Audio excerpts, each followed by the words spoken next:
Welcome to episode 3 of learning Blender 2.8 for Cosplay, where I'm creating a UNSC Halo Marine armor that's entirely 3D printed.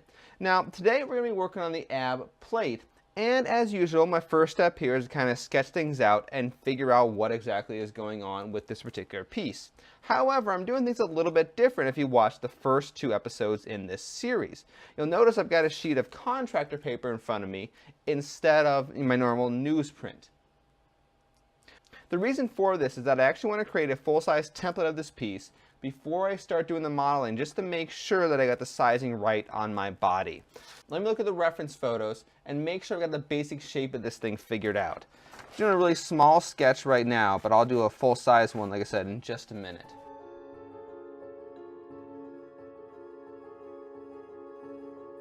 So one important thing to note about ab armor in general for cosplay is if you move your torso around, what you're going to discover is that your ab section is basically one part of your torso that actually changes shape. It extends, it flexes, and all that fun stuff.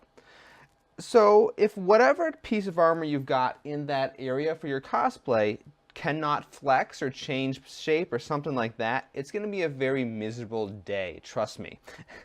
It doesn't work. So for this particular part of the UNSC Marine costume, I'm going to be going back to my TPU 95A material, which is the semi-flexible material from my Ultimaker, and I'll be printing this entire thing out of that.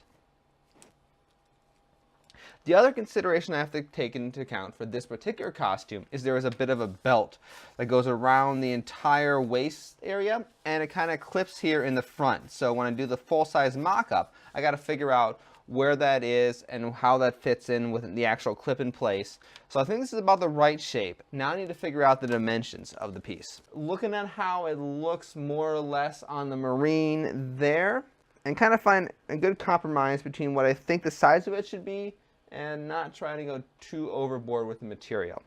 So for myself, I'm thinking about 10 inches wide, and it's roughly half. So this is about 4 inches then, and then this half down here is 4 inches. Okay, let me go ahead and turn that into a full-size sketch.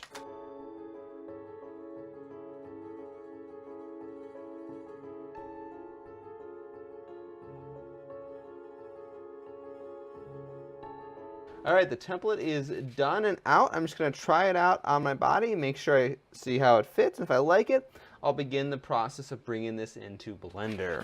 So the shape is right, but at 10 inches by 8 inches, it's definitely way too small. So I'm going to use this template anyway, and just inside Blender, I will go ahead and make necessary size adjustments based on the fitting I just tried out. So let me show you this one step here. I don't think I've ever talked about scanning these things in. So I folded the template in half and I scanned it in here into Photoshop, and what I need to do is rotate it to make it nice and vertical, because right now it's at a funny angle. So I've dropped in a guide here, so I dragged in from the left hand side of the screen and dropped in a guide such that it lines up with one of the corners of the template. You can see that right up here. Unlock the background, because it considers itself to be a background. Then go Edit, Transform, and then Rotate. And what you can do is move this little cursor right here, this little crosshairs. This is the center. I'm going to put it right at the intersection of this guide and the corner, and that's going to be the center of rotation. As I rotate the piece around, you can see I'm rotating around that anchor point, and it makes it much easier for me to line up the template vertically to my guideline here. Let's apply that transformation, save it out as a JPEG, and then bring it into Blender. Okay, as usual, I'm going to go ahead and choose Shift A and choose Reference Image. And let's bring in our UNSC Marine template here. And now this thing really has 2 parts to it. You have the kind of rounded square part here at the bottom, and then you have the kind of the squiggly thing behind. That's such wonderful descriptive names. So let's build a squiggly thing behind by using a curve. Shift A, choose Curve, Bezier Curve. I'm just going to line up the corner here. And then I'm going to start adding some points to this curve, as well as playing with the handles, and then try to get the shape of this top armor piece down.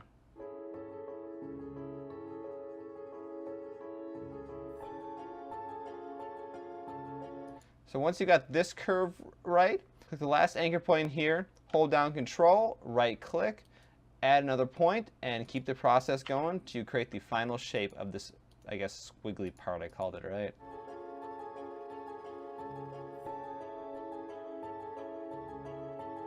To finish the end part off, hold down Alt and press C, and then do some adjustments to make sure this piece is nice and flat and get it as close to a sharp angle as you can. You really can't get it perfect with the Bezier curve, but you can get pretty close. As with normal vertices, the anchor points can be moved using the X and Y axis by pressing X or Y after G to lock the axes. Alright, well that's looking pretty darn close. Let me just kind of rotate around and look at it. So what we want to do at this point is now take this curve and turn it into a mesh, which therefore we can work with for 3D printing purposes. So let's select the curve. I want to actually go back into edit mode. Press A to select everything, and then we're going to do some subdivide. So right click, choose subdivide, right click, subdivide again. Make sure the shape of the line still looks pretty good. This will help get you a little bit better of a mesh. And then I can hit tab. So click on object. We want to choose convert to, and then choose mesh from curve, meta, surface, text, blah, blah, blah. And then if we go back into edit mode, we can see we got a bunch of vertices instead of our little curve handles. All right, press A, then F. That creates a face and makes it a solid flat object, but it still has no dimensions to it. But like I said, it's now a solid object. We're going to jump to the side view here, or front view, press 1, then E, and then Z to lock it up. And just extrude up a little bit, we'll set sizing later. And now we've got a solid object that more or less looks like the piece of the armor. Staying in wireframe mode, I want to add a little bit of a bevel around the edge, just kind of make it look a little bit fancier. So I'm going to press C to bring up the circle select, and I'm going to select all along here, but I'm going to stop probably right around there. So not selecting all this down here. Then I want to switch to my side view to where I'll do a box select, but using the middle mouse button to deselect the bottom layer. So you can see I've only got the top part selected, and now I'm going to add a bevel. So for Control B, it'll turn on bevel, and down the lower left-hand corner, you'll see this little pop-up here. Let's click that and start playing with some numbers until you get something that looks like what you would want. It's probably a little too intense. So let's try 0.025. That's better. 0.025. Let's try 5 segments. So it's just going to give you a little bit of a curved edge around the top of your armor. Awesome. All right, so let's start working on the middle piece here. Let's do Shift A, add mesh, choose cube, and then I'm going to move it into place with the G key, and then I'm going to tab into edit mode and move some vertices around.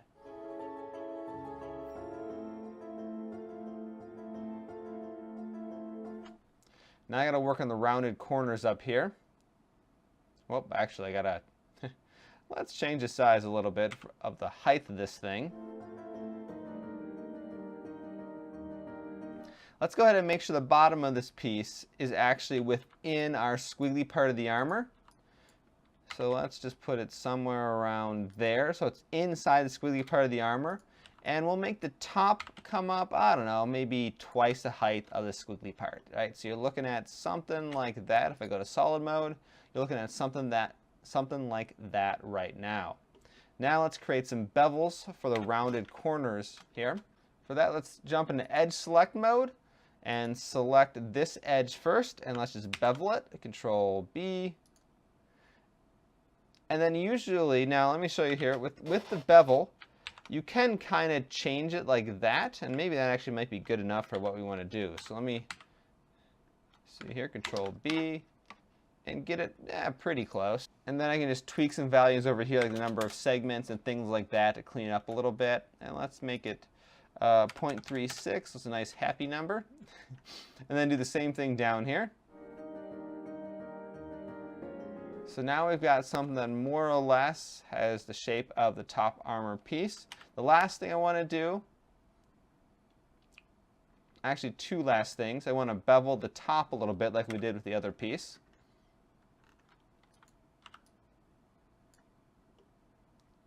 So box select and edge mode, I only select the top areas, but I do want to make sure that I don't select this piece here that's going to be the middle of the armor panel. So let's just left click on it, and then now you can see I've only got the what will be the outside edges selected. Control B, and then start playing with some numbers here to get what you want. 0.025 is what we used for the other part of the armor.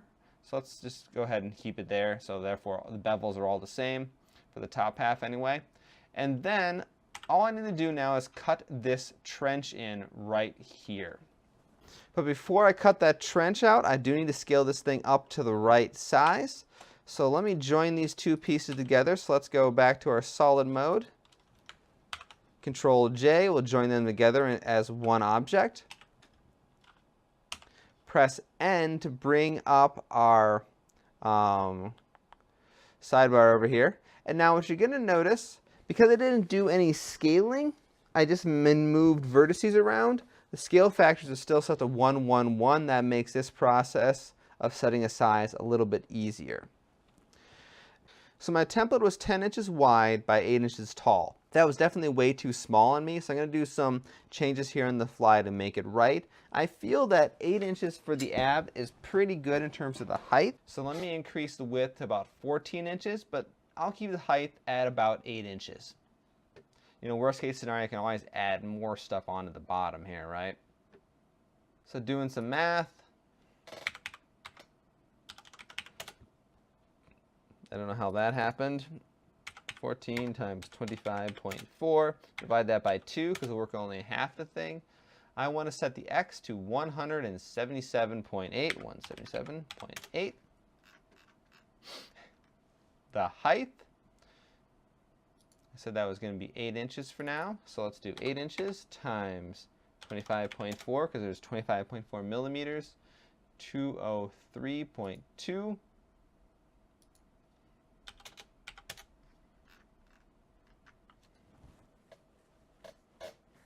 And then for the actual height of the thing, I think how I would see it was, let's do 1/8 for the bottom, maybe make it 1/4 of an inch tall. Doesn't need to be that thick. 1/2 inch seems a little overkill. Let's do 3/8. 1/4 inch too small, 1/2 inch too big. Why not do 3/8? Split the middle. Let's do 9.5 for the z-axis. All right, so there we go. That is going to be the shape and size of our, well, half of our final armor plate. Let me cut in the trench for the particular belt clip as well as the belt itself. I just measured that. That's 2.5 inches wide. So add a new cube in here. Size it correctly. Now its depth can really be anything. I'm not going to cut the full depth into the armor piece. It just needs to be a trench to contain it, not actually hold it all in per se, or kind of keep it below the armor level. So let's just put it like, oh, I don't know, right around there or so.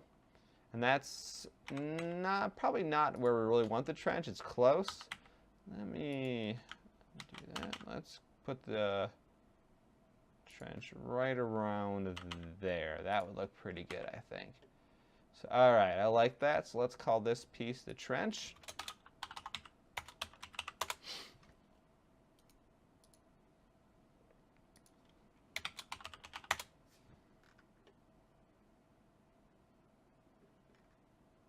And then you know what time it is? Boolean operation time. So go to our armor piece, choose Boolean. Oh boy, difference. Get ready to panic. Trench. Let's go to wireframe. I like Blender 2.8 and its Boolean operations. I'm almost certain it's better. I gotta see this choking and dying in Blender 2.79. Alright, let's hit apply. Let's get this thing out of the way. Go back to solid mode, and yes, that is exactly what I want to see. All right, one last little cleanup thing I want to do. If I go back here and select my armor piece, you'll notice that basically this is not lined up here, right? The squiggly part sticks out a little bit further compared to the square part. So let's go to edit mode, deselect everything, and just select the very left edge. So make sure the squiggly part and the square part are selected. And we're going to repeatedly do scale in the Y direction, sorry, X direction. You want to scale in the opposite direction of the line, and just keep doing that. Move the cursor almost to the line, move it back, scale X, move close to the line. Repeat this process about 5 or 6 times. And what this does, it'll mathematically take all those points selected and turn them into one nice, neat line. All right. Well, there we go. That should be good enough, hopefully. Oh, you know what I need to do? One more thing I missed. Yeah, hold on. Let me go ahead, select one of the parts of the square part, Control L, do island select. It really needs, this piece here really needs to be aligned with the bottom of the squiggly part. So let's do grab Z and then bring it down like that. And I gotta scale and make it a little bit taller first. Yeah, so a little bit of a screw up there. Because if these things aren't aligned perfectly, weird things will happen with the print bed where it'll print half of it a little bit off by 1/10 of a millimeter, and you know, who knows what could happen there. And then in order to get them perfectly aligned, once again, what we're going to do, deselect everything. Let's go to wireframe mode, do a box select where we select the whole bottom thing, and now scale Z a few times, and make sure you stop before you cross the line, and that will make all those vertices be one nice, neat, crisp line. Okay, well there we go. Let's export this to Cura. This is only, well, let me think here for a moment. This is 7 inches wide by 8 inches, so it should fit in my 3D printer. Obviously, you got to do a mirror second half, but we'll come back later once I got it all printed up to merge them together like we did with the leg armor. So 3D printing is done. Now, I tend to be a little impatient when it comes to the whole 3D printing aspect. And it wasn't until the last piece that I decided to finally, just take it kind of slow and get a nice finish to it. So the other pieces are all kind of messed up a little bit in one way or another. I've been trying to fix this one with different methods. It's not going great. So ideally at some point I'd probably want to reprint this, but being it's TPU 95A, the Ultimaker brand, it's pretty expensive. I'm going to run with it for now. And the good news is I can probably find ways to hide a lot of the damage. Have like ammo or something hanging there to hide stuff. Alright, well, here's what I'm going to do. I can cover up this piece pretty easy. I can put a little mole connector from across here, and that'll make it look fine. This one obviously is good to go. This guy up here, I mean, I'll probably be able to hide it. I can put like the Marines often carry an ammo pouch right here, so I'll probably end up having to hide it because I'm having not very good luck with covering up the damage and making it look not sucky. I mean, it can, a little bit better, but it's still pretty sucky. So let's just go ahead and assemble this thing together, and then I will deal with those mistakes later on how to fix them. Just like we did the thigh armor, I'm going to use a 3D printing pen to just kind of weld these two pieces together right down the middle. I'm applying a little bit of pressure in order to force the pen down to melt a TPU 95 that's already there right now. This also helps force the new TPU 95 down in between the two pieces a little bit and gives it a little bit more than just a surface weld.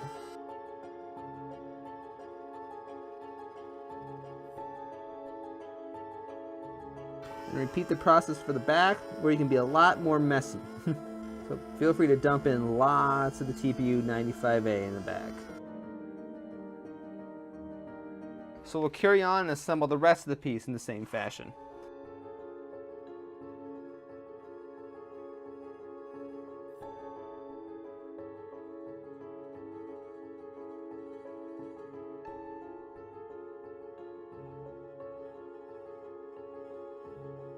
You know what I could do, instead of reprinting the whole thing, is this is the bottom. Because this is the side that sat down the heated print bed, and it's in pretty darn good shape. A lot better than this side is. This is just freaking ugly as hell.